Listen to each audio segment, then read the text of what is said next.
Are you able to drink of the cup that I drink, or be baptized with the baptism that I am baptized with? And they replied, Yes, we are. Then Jesus said to them, The cup that I drink, you will drink, and with the baptism which I am baptized, you will be baptized. But to sit at my right hand or at my left is not mine to grant you, but it is for those for whom it has been prepared.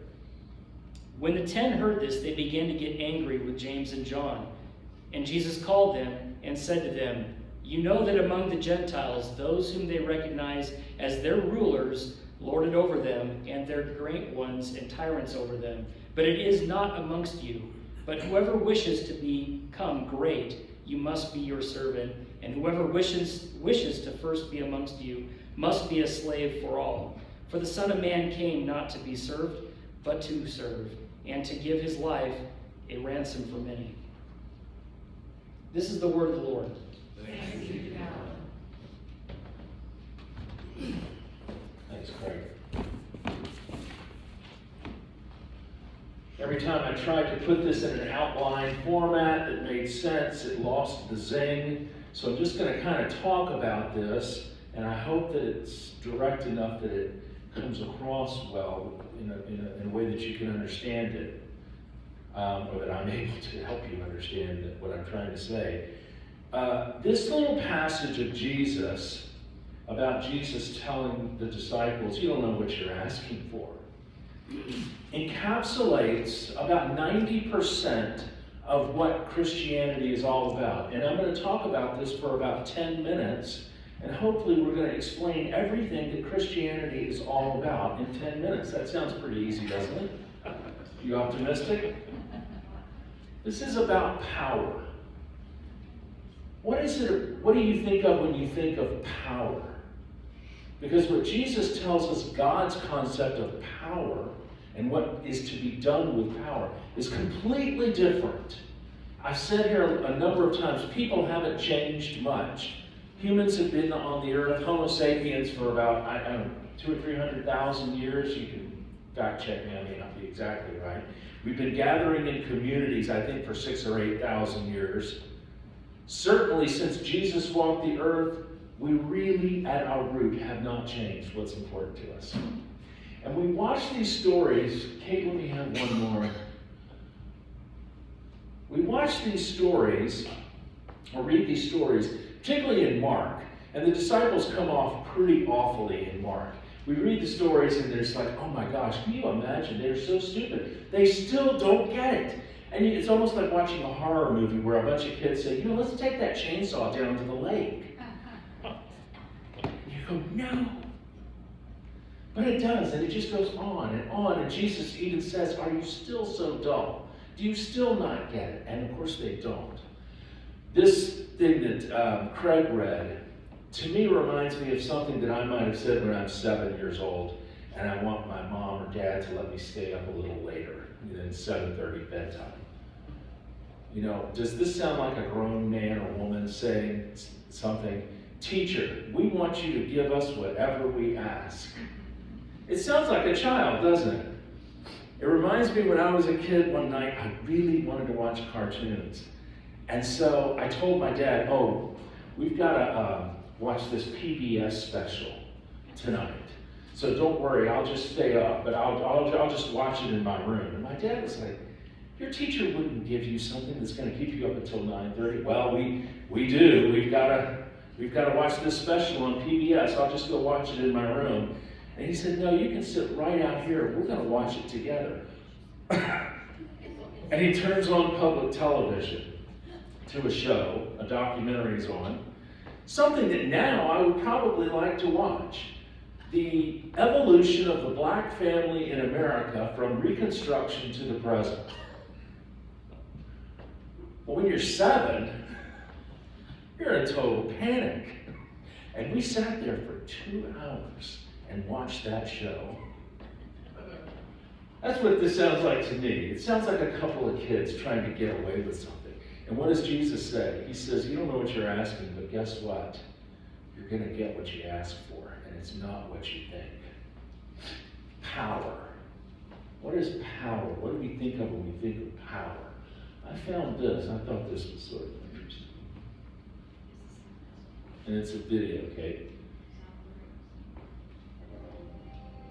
Good work, Commander. Leave us. Conduct your search and bring his companions to me. Yes, my lord. The Emperor has been expecting you. I know, Father. So, you have accepted the truth. I've accepted the truth that you were once Anakin Skywalker, my father. That name no longer has any meaning for me. It is the name of your true self you've only forgotten. I know there is good in you. The Emperor hasn't driven it from you fully. That was why you couldn't destroy me. That's why you won't bring me to your Emperor now.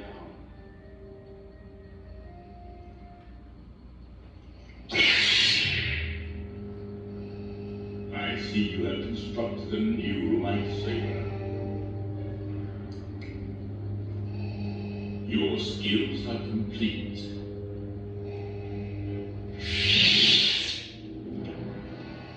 Indeed, you are powerful, as the Emperor has foreseen.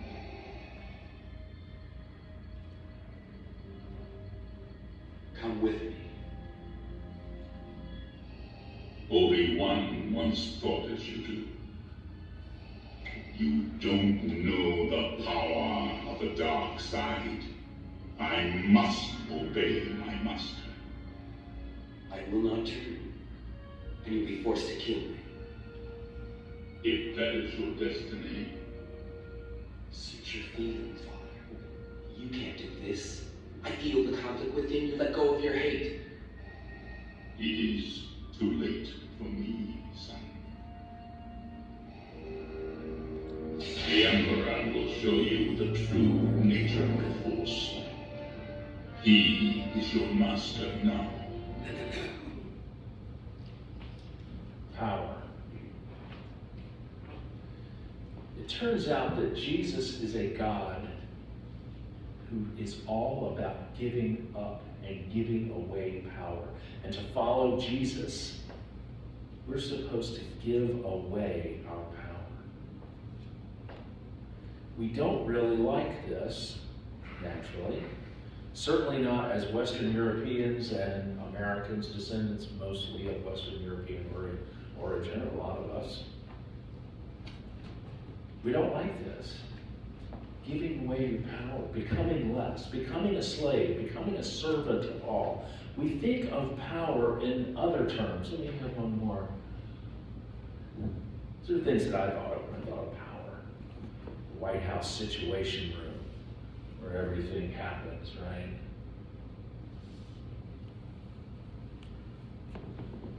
There's one more. Religious power. The Vatican. The seat of a whole lot of Christianity. Let me try one more. The Oscars. Fame and wealth and money and power.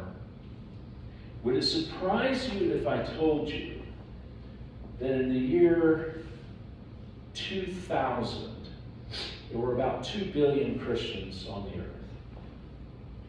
And that it is projected that by the year 2025, there will be 2.6 billion Christians on the earth.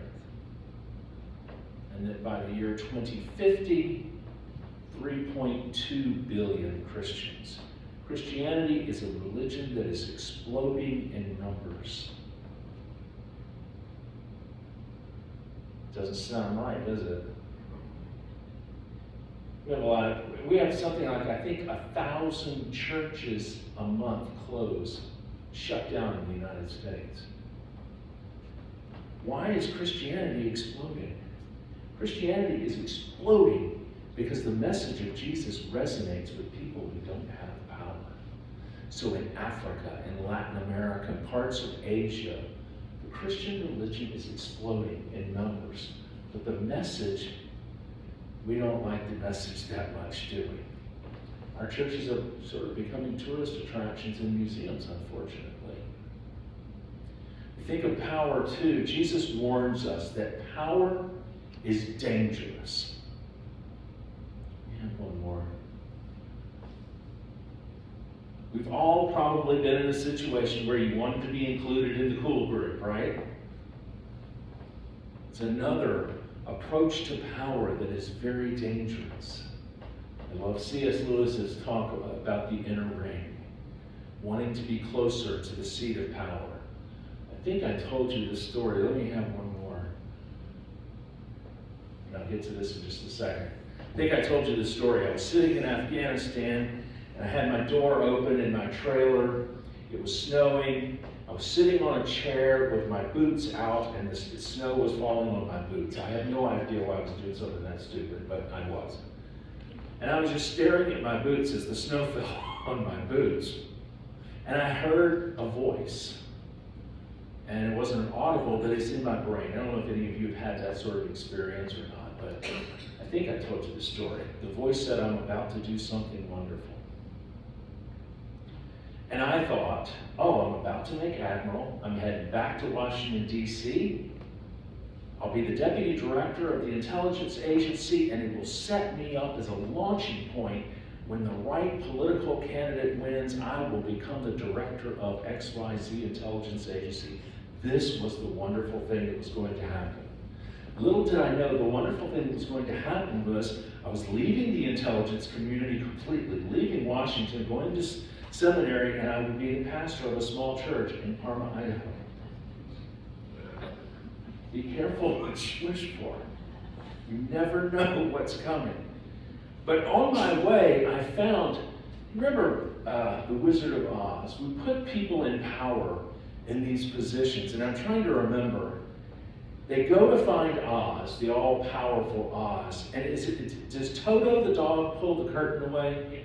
Is that how they find that the Oz is actually just this little man with glasses on? When you get close to the center of power, I have found the people that hold those positions really aren't as special or brilliant as you thought. I got into the inner ring at an intelligence agency I was working at in my first meeting at the big head table on the 7th floor. You had to have a special card in the elevator just to get up to the 7th floor. Then you had to have your badge had to read so that you could get through the door. Then you had to go through the command suite. Then you had, if you could get in that inner room. And I remember we had to cut something like $400 million from a particular program in a month. $400 million. And everyone was sort of casting about ideas, and the director went, and now all of us went, wisdom is about to come forth like pearls. And he said, how much are we spending on office supplies? Have we set up our printers to print on both sides of the sheet of paper? And there was some uncomfortable looks in the room because probably the entire agency may have spent $10 million on paper. I don't know. Sometimes you get up close to these people that we put on this pedestal and you find out they're as big a nitwit as you thought they were.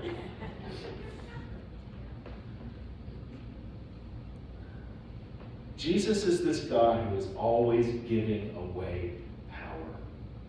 I thought about this as I start to wrap this up. Can you imagine if Jesus went to Jerusalem and instead of giving away power, he said, I really don't want to die. I'm going to cut a deal with the high priest. And he cuts a deal, and he becomes deputy high priest, and then he becomes high priest. And we read a Bible that talks about Jesus as the high priest. It would be completely different, wouldn't it? We have a God who gives away power and who says you have to be a servant who gives away power if you want to be my follower. As you get older, I think you'll find too, I find that any type of pure happiness or peace that comes in this life begins to change when you stop trying to garner power and hold on to power or money or things, and you start to let them go, and you use them to help others. To me, that's where I think Jesus is also saying you will find true happiness, true fulfillment when you become less powerful and you begin to give things away. What does that look like to you? To each of us, it looks different. Mother Teresa was, I don't know, what's a good word? She was freaking out. She was really worried. One of her orphanages in India was in danger of being shut down. And all the children were going to be cast into the street. And she had no idea how she was going to raise $200,000 to keep this particular orphanage going. And she prayed and prayed and prayed. She won the Nobel Peace Prize, and the prize is $200,000. And she gave it away. As soon as she got it, she said, "Oh, how wonderful for the children." And she saved the orphanage. This is following Christ. It's hard to do. I struggle with it. But this is what it really means to follow a God who gives power away. My last slide. What is the power of the cross? You think about the ultimate giving up of power. Jesus on the cross completely emptying himself of all power, including his life. And in return, resurrection for him and for you and me. There's real power. There's real power. When you don't even have to fear death, there's the ultimate power. It is when we give away power, when we follow Jesus, when we give away power, I think that we're enabled to find that joy and fulfillment that Jesus talks about. And we're able to finally have a real relationship with a God who does nothing but give up power. And it becomes the servant of all. Amen.